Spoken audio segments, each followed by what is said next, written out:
Halo semuanya, selamat datang di segmen analisa. Kembali kita update terkait dengan dunia perpolitikan Indonesia. Aku baru aja nonton nih, ada sebuah video wawancara dari CNN Indonesia dengan Ketua IPW, Indonesian Police Watch, Sugeng Teguh Santoso. Kelihatan banget Pak Sugeng ini agak emosional ya pada saat ngobrol, yang kesannya kayaknya dia diserang dari hostnya atau dari narasumber yang lainnya. Kesannya adalah seperti itu. Pak Sugeng bilang bahwa ya silahkan sah-sah aja kalau mengatakan bahwa laporan IPW ke KPK mengenai dugaan ke Ganjar Pranowo yang melakukan mendapatkan gratifikasi dan juga suap lebih dari 100 miliar itu adalah ada unsur politik atau enggak, itu sah-sah aja. Ini ada salah satu cuplikannya pada saat Pak Sugeng tuh ekspresi wajahnya kesel banget. Tapi dia sudah sadar sih bahwa dia pasti bakal diserang dari banyak lini karena berani-beraninya nyenggol Ganjar Pranowo. 2 kali periode gubernur Jawa Tengah, 2 kali juga periode di anggota DPR. Kalau nggak salah 2 kali apa sekali. Aku sempat tahu dulu waktu Pak Ganjar itu heboh dengan kasus EKTP kan ya.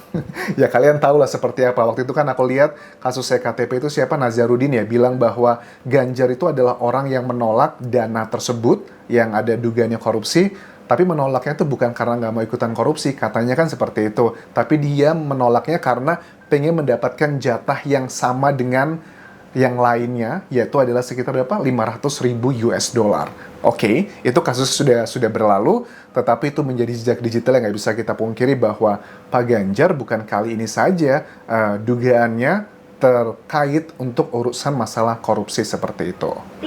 Kenapa kemudian itu lama sekali loh rentangnya Pak Sugeng loh, dari 2014 ke 2023? Kan kami, Nana tadi dengar nggak saya bilang? Iya, Anda menerima IPW mendapat laporan 10 bulan yang lalu, 10 bulan yang lalu, Bu ya, dan tidak dilaporkan karena tidak mau mengganggu hak konstitusional dari saudara Ganjar ya. Karena nanti kalau dilaporkan itu akan mengganggu ya. Kemudian dibilang politis, itu politis kalau begitu ya. Saya mau ke TPN ya, saya mau ke Bang Deddy. Langsung ekspresi wajah gitu ya, kesel ya. Itu alasannya sih katanya dari Pak Sugeng, kenapa sudah dapat laporan 10 bulan yang lalu, atau bahkan dari hostnya saya kan bilang bahwa ini kan laporan dari tahun berapa, 2014 sampai 2023, kenapa baru dilaporkan sekarang? Alasannya karena biar tidak menghalangi hak politiknya Ganjar Pranowo. Well, faktanya memang kita harus akui bahwa Sugeng Teguh Santoso ini adalah ketua PSI untuk cabang di mana? Bogor Kota ya, Kota Bogor ya. Itu adalah betul. Apakah ini berhubungan dengan katanya juga disindir sama beberapa narasumber di sini karena akan mencalonkan diri lagi sebagai calon wakil wali kota Bogor? Karena kan dulu Pak Sugeng juga pernah mencalonkan diri ya sebagai calon wakil wali kota Bogor juga. Terus apakah ini berhubungan dengan PSI yang lagi ramai dibicarakan karena mendapatkan suara peningkatan cukup signifikan? Ya kalian tahu lah isu-isu tersebut. Tapi menurut aku ya, apapun itu motifnya, alasan dari Ketua IPW melaporkan Ganjar Pranowo dan juga mantan direktur dari Bank Jawa Tengah ini ke KPK, ya nggak masalah. Mau alasannya politik atau alasannya popularity atau sebagainya, fine. Yang penting apakah ini benar atau tidak. Karena kalau ini benar, ini kan bisa menguntungkan banget buat masyarakat Indonesia. Kalau dari cashback yang dikatakan adalah 16%, setahu aku cashback itu adalah dalam tanda kutip diskon ya. Harusnya kan 16% ini dana tersebut harusnya dinikmati oleh para debitur. Kan modus yang dipakai ini adalah karena dari para kreditur yang di Bank Jawa Tengah tersebut itu kan pada saat perseorangan atau corporate yang mau minjem uang di sana itu harus ada asuransi jiwanya. Asuransi jiwa tersebut fungsinya adalah harus mengcover kalau seandainya mereka meninggal dunia, ya nanti kan uang UP-nya, uang pertanggungannya itu bisa untuk ngelunasin utang tersebut. Nah harusnya kalau cashback tersebut sampainya adalah untuk masyarakat ya, untuk para orang-orang yang beli asuransi jiwa tersebut, tetapi malah cashback-nya tidak sampai ke mereka, malah dugaannya diambil 16% untuk dibagi ke dalam 3 kelompok yang sudah sering kita bahas. Pertama adalah dari Bank Jawa Tengahnya untuk operasionalnya. Yang kedua adalah untuk pemegang saham yang didominasi adalah para pemimpin kepala daerah di Jawa Tengah. Dan yang ketiga adalah si pengendali, dugaannya adalah Ganjar Pranowo. Oke, ini juga yang lain juga mengatakan bahwa berhubungan dengan hak angket. Kenapa? Karena Ganjar Pranowo ini adalah orang yang pertama kali untuk mengajukan hak angket. Kita bahas keterangan terbaru dari Mahfud MD sekarang, karena ini berhubungan dengan hak angket. Pak Mahfud sudah bilang, katanya bahwa Ibu Mega itu sudah sepakat untuk mengambil 2 jalur mengatasi kekisruhan politik di tahun 2024 ini. Ada jalur hukum dan juga politik. Mahfud MD akan membantu semuanya. Tetapi kalau untuk jalur hukum, Mahfud MD akan menjadi pemimpinnya. Tapi kalau untuk jalur politik, itu akan dikoordinir oleh Ganjar Pranowo. Tapi saya sudah baca nih, katanya. Saya sudah baca naskah akademik untuk hak angket tersebut. Itu ada sekitar 75 halaman. Jadi ini bukan sekedar main-main. Hak angket ini akan dikoordinir oleh Ganjar Pranowo. Sementara kalau untuk saya sendiri, ya tahapannya kan untuk yang MK atau Mahkamah Konstitusi. Ini sudah selesai, tinggal tahapan koordinasi aja. Karena kalau kita cek schedule untuk KPU, itu nanti tanggal 20 ya, Maret 2024, rencananya akan diumumkan secara resmi hasil pemilu 2024, baik untuk pilegnya ataupun juga untuk pilpresnya. Nah, konsekuensi hukum yang dikoordinir oleh Pak Mahfud MD nantinya adalah akan ada muncul ketetapan dari MK, penetapan KPU syah atau tidak. Hasilnya, kalau syah, artinya tidak ada masalah, bisa go for it. Tetapi kalau ternyata penetapan dari MK nanti ada yang salah, ada 2 konsekuensi secara hukum. Pertama adalah didiskualifikasi. Apakah ini mengarah ke pasangan nomor urut 2 yang akan didiskualifikasi? Atau yang kedua adalah diulang pemilunya. Atau ibarat kata mungkin bisa ada satu lagi lah, diulang. Berarti 2 dong. Kalau diskualifikasi, ya mungkin mereka kan menyasarnya adalah pasangan 2 ya, agar Prabowo dan Gibran didiskualifikasi. Aku lihat targetnya adalah mereka itu. Atau diulang artinya ya pasangan 1 dan pasangan 3 yang akan maju. Itu kan target mereka secara untuk konsekuensi hukumnya di Mahkamah Konstitusi. Kemudian untuk konsekuensi politik mengenai hak angket tersebut adalah ini adalah sebuah langkah untuk menggugat pemerintah, bukan menggugat KPU, bukan menggugat juga hasil pilpres, bukan juga paslon.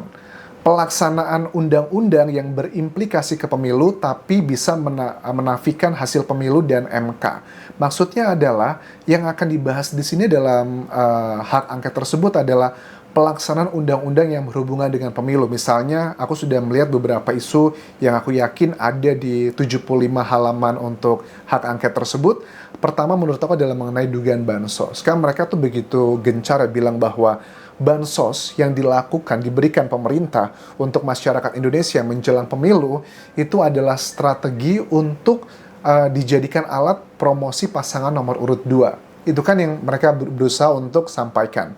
Yang kedua adalah mengenai cawe-cawenya Jokowi. Misalnya di beberapa kali momen Jokowi itu mendatangi putranya Gibran dan juga Prabowo yang notabene mereka sedang mencalonkan diri sebagai di Pilpres 2024 ini. Misalnya menggunakan fasilitas negara. Harusnya boleh-boleh aja mendukung, tapi jangan pakai dong fasilitas negara, pesawat jetnya. Kalau masalah pas pampresnya tidak masalah, tapi kalau fasilitas semuanya itu yang dinilai tidak pantas katanya. Terus juga beberapa kali kan ada kritikan Pak Jokowi di depan kayak anggota militer bersama juga dengan Pak Prabowo itu mengatakan hal yang berhubungan dengan pemilu. Pesan itu adalah sebenarnya bahasa tubuh yang mau disampaikan ke masyarakat. Pemerintahan Jokowi itu mendukung adalah Prabowo, ayo semuanya pilih gitu.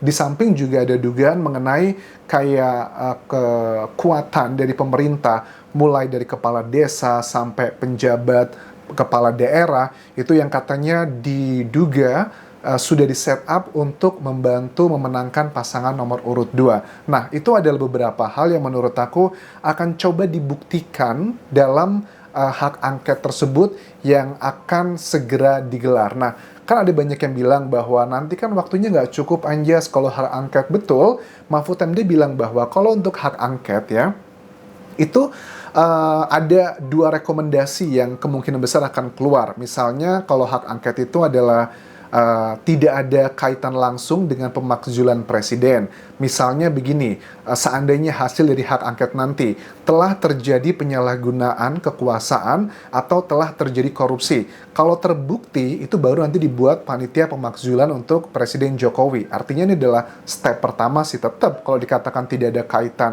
dengan pemakzulan presiden, aku tidak setuju karena ini adalah langkah pertama. Setelah terbukti baru nanti dibentuk panitia pemakzulannya. Nah, kalau ternyata itu ada unsur pidananya mengenai hal-hal yang melanggar undang-undang ke Pak Jokowi, nanti ini unsur pidana itu pasti nggak mungkin selesai sebulan 2 bulan, bisa tahunan. Tapi kan Pak Jokowi akan segera mengakhiri masa baktinya adalah di Oktober 2024. Gimana dong kalau Pak Jokowi sudah nggak lagi jadi presiden?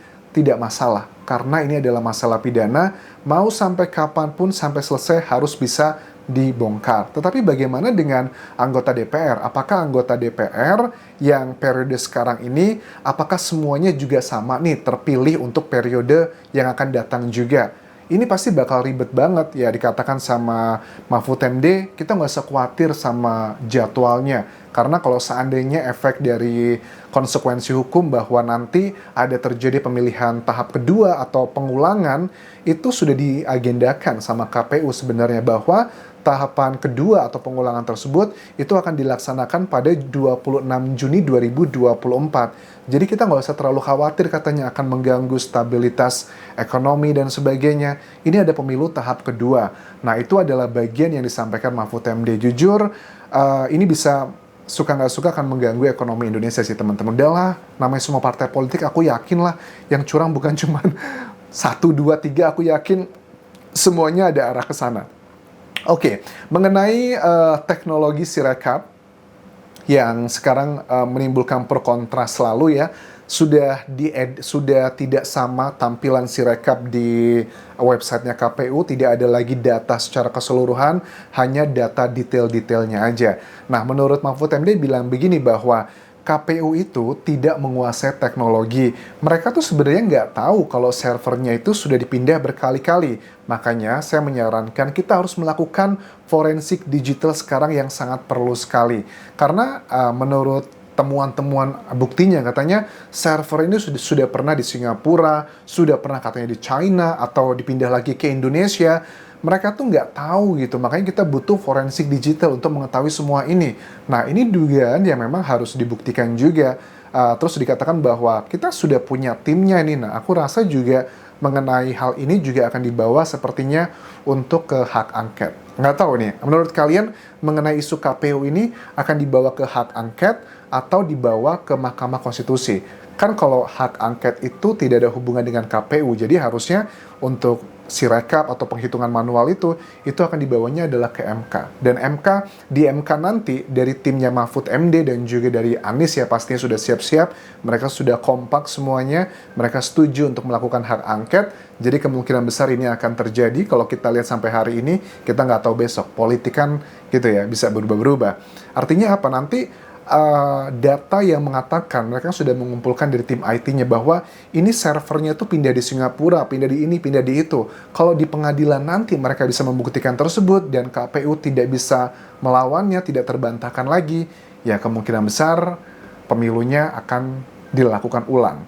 Apakah dilakukan ulang itu dengan ketiga-tiganya, Prabowo Gibran juga masuk, atau pemilu ulang ini dengan diskualifikasi? Pasangan nomor urut 2 tidak diikutkan. Kalau aku lihat sih dari beberapa timnya mereka 1 dan juga 3, mereka menarasikan bahwa tujuan kami adalah pengen ngebuat pemilu itu diulang lagi, tetapi dengan nomor 2 didiskualifikasi. Oke, ini kenapa ini? Bagian ini yang menurut aku ngeri-ngeri sedap. Tapi kita lihat nanti perkembangannya seperti apa teman-teman ya. Thank you sudah menonton. Sampai ketemu lagi di video berikutnya. Tinggalkan like dan juga komen. Subscribe channel YouTube ini. Follow Instagram, Facebook, dan juga akun TikTok Dian Jasa Asmara. Sampai jumpa.